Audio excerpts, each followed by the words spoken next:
കണ്ണൂരിലെ കൊട്ടേഷൻ സ്വർണ്ണക്കടത്ത് വിവാദത്തിൽ സിപിഎമ്മിനെതിരായ വിമർശനങ്ങളിൽ ഉറച്ച് സിപിഐ സംസ്ഥാന സെക്രട്ടറി ബിനോയ് വിശ്വം. ചെങ്കൊടി തണലിൽ അധോലോക സംസ്കാരം വളരരുത്, ഇടതുപക്ഷത്തെ സ്നേഹിക്കുന്നവർക്ക് വേണ്ടിയാണ് സംസാരിച്ചത്. ലോക്സഭാ തെരഞ്ഞെടുപ്പ് പരാജയത്തിൽ തുല്യ ഉത്തരവാദിത്തമുണ്ടെന്നും ബിനോയ് വിശ്വം പറഞ്ഞു. ഇടതുമുന്നണിയിലും ഉഭയകക്ഷി ചർച്ചയിലും അഭിപ്രായം രേഖപ്പെടുത്തുന്ന രീതി വിട്ടാണ് കണ്ണൂർ വിഷയത്തിൽ സിപിഐഎമ്മിനെതിരെ സിപിഐ സംസ്ഥാന സെക്രട്ടറിയുടെ കടുത്ത ഭാഷയിലുള്ള വിമർശനം. സ്വർണം പൊട്ടിക്കലിൻ്റെ കഥകൾ, അധോലോക കഴിഞ്ഞാട്ടങ്ങൾ, അത് ചെങ്കുടിയുടെ മാതൃകയല്ല, ചെങ്കുടി അതിൻ്റെ പാർട്ടിയല്ല. എല്ലാം ഒരുപാട് മനുഷ്യർ ചോര കൊടുത്തുണ്ടാക്കിയ പാർട്ടിയാണ്. അവരുടെ ചോരയുടെ നിറമാണ് ചെങ്കുടിക്കുള്ളത്. ആ ചെങ്കുടി തണലിൽ ഒരിക്കലും അധോലോക സംസ്കാരം പറയാൻ പാടില്ല. കമ്മ്യൂണിസ്റ്റ് നിലപാട്, ആ നിലപാട് CPIക്കുമുണ്ട്, ആ നിലപാട് CPIഎമ്മിനും ഉണ്ടാകാം. തന്റെ പരാമർശങ്ങൾ ഇടതുപക്ഷത്തെ സ്നേഹിക്കുന്ന എല്ലാവർക്കും വേണ്ടിയുള്ളതാണ്. ഒരാളെ പറ്റിയും വ്യക്തിപരമായി ഞാൻ പറഞ്ഞിട്ടില്ലെന്നും അദ്ദേഹം വിശദീകരിച്ചു.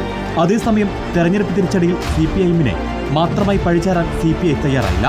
ഞാൻ തന്നെ പറഞ്ഞത് എല്ലാ കുറ്റങ്ങളും CPIഎമ്മിന്, CPIക്ക് ഒരു കുറ്റമില്ല. ആ നിലപാട് CPIക്കില്ല. ഈ പരാജയത്തിൻ്റെ പാഠങ്ങൾ CPIയും CPIഎമ്മും പത്തെന്ന് പറയുമ്പോഴേക്കും ഞങ്ങൾക്കെല്ലാവർക്കും ഉത്തരവാദിത്തമുണ്ട്. LDF സർക്കാരിന് തുടർഭരണം ജനങ്ങൾ നൽകിയതാണ്. ജനങ്ങളുടെ പ്രതീക്ഷ കൈവിടില്ലെന്നും ബിനോയ് വിശ്വം കൂട്ടിച്ചേർത്തു. റിപ്പോർട്ടർ, ദില്ലി.